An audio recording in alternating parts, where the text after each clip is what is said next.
Founder and director of the National Straight Pride Coalition, and this is Chapter 5 in a continuing video series of why America can be saved by straight pride parades. So earlier we're discussing philosophical foundations of why we need a parade, what do we expect to accomplish, what are we fighting for, what are we fighting against. And so we've discussed evolution so far, but we've discussed that in the context of two religious philosophies which are battling against each other: Christianity versus its opposite of Satanism, humanism. In Christianity, the LGBTQ movement is represented by the Satanist humanist religion. That is a religious foundation. And the Straight Pride Parade is representing Christianity. That's our religious foundation. We have two different standard bearers in that sense.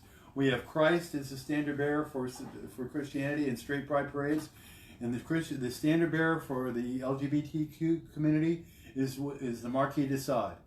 So it's two completely opposite standard bearers, and that leads also into continuance of our question, in which we began in series number 4, chapter number 4. We're discussing the many different aspects of which we'll address in a parade, of why we need to defend such as masculinity. We began a discussion of what is a man, and we're saying that there is a difference between men and women, which are the normal, natural state of created beings, since we are created beings with a soul, versus males and females, who are the defective, warped, I'll call it mutated, men and women. They are inferior men and women because they've been downgraded. And they've been downgraded by what is known as sin, which is specifically, in this case, resentment or anger against their parents, which starts the breakdown process. It breaks their souls. So we're talking about broken souls. And those broken souls manifest in a spectacular array of different possibilities, such as depression, which we discussed as one end of the spectrum, and we can go all the way up to the homosexuality in another part of the spectrum, alcoholism, drug addiction. Any broken soul manifestation is what we're talking about. LGBTQ community members are manifestations of broken souls in this sexual category. They manifest themselves. Now, they can have depression too, all these other things. But we're talking about specifically in this sense, in this warfront sense between the two religions. LGBT is a manifestation of the satanic humanistic religion. It is a broken soul which leads a person to be on that religious side of the battlefield. And specifically, we're talking about men. We're talking about men being downgraded into males. And so we're talking about an attack on masculinity.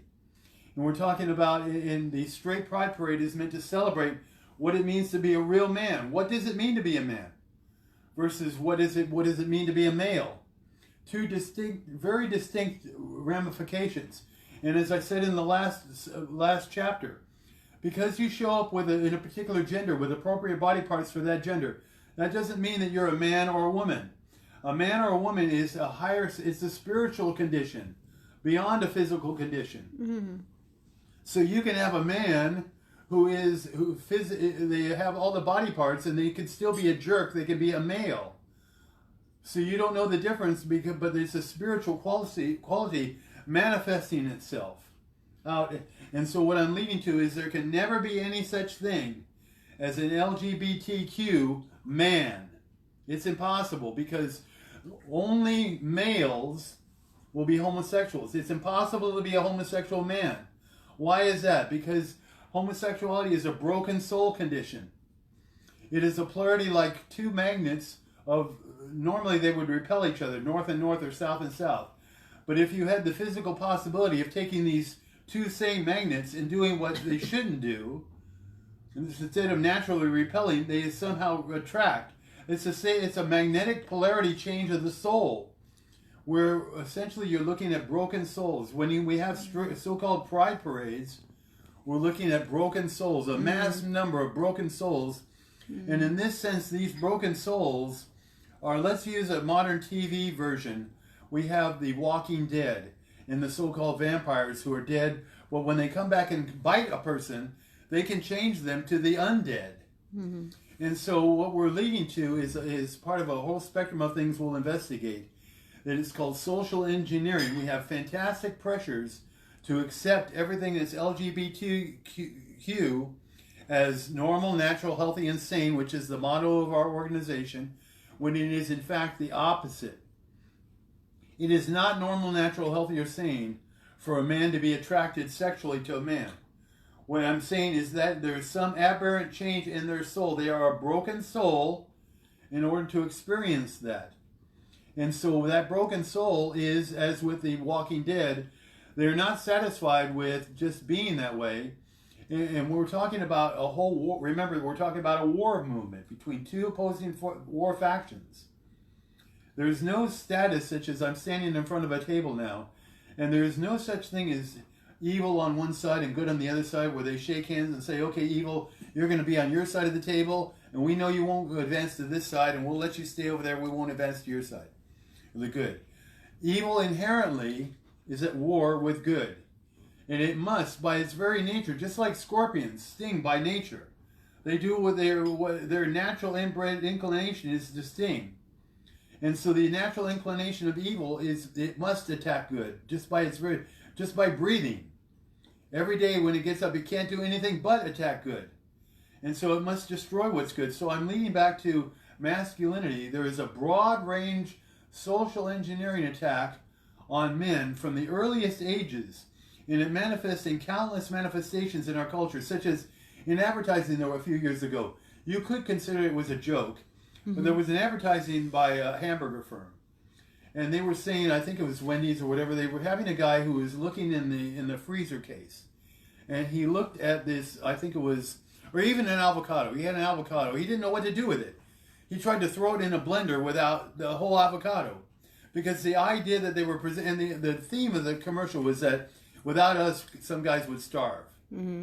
So the idea is men are too stupid to figure out that you have to cut an avocado to eat it, or that you have to take fish out of plastic wrap. It was a guy who was looking at fish wrapped in plastic, and he's trying to figure out how to get to the fish, and he's going to throw the whole thing in a microwave, including in the plastic, because he's too dumb to figure it out how to get them out of the plastic to put them in the microwave.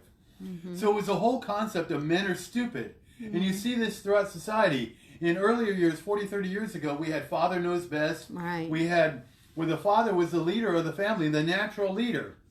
But now in popular culture, men are too stupid to figure their way out of a paper bag, as in this commercial. And you never see any father knows best shows because fathers are considered stupid and dumb. And so it's the women who are the superior brains. And why? And that comes through all facets of our society. Just boys being boys in school. There's some you're automatically diagnosed with attention deficit disorder. Crazy. And they're drugged down to slow them down, to stop them from being boys. And going to earlier ages, one thing of the straight pride parade that we're opposing, we're going to stop, is called drag queen story hours. And drag queen story hours are an attempt to use a sequined degenerate with the bright colors reading a story to children. And what is the purpose behind this? The bright colors are to override the child's natural inclination to see there's something weird about this guy, which any normal child could pick up, but it's to override them, to have them accept the degeneracy of the reader. It's far more than, it's an extremely sophisticated social engineering program to break children at the youngest age and to overcome them. So we're looking at the spectrum of attacks against men all across our society. Do you ever hear any promotion of men going to college? You hear promotions now of women going to college in so-called STEM, science, technology, education, math. Right. But you never hear any promotion of men because men are considered dumb and inferior.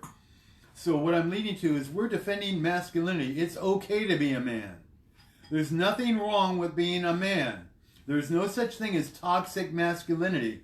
There's no such thing as a rape culture, which we hear promoted, which is an idea to demonize men automatically. Men are not born automatically as rapists, which is taught in feminist studies. It's okay to be a man. We're teaching that. We're supporting it. Masculinity is a good thing. So please continue in our series. We have a lot more to say about this, why we're doing what we're doing. God bless you and all that you do. NationalStraightPrideCoalition.org. Thank you for your time now.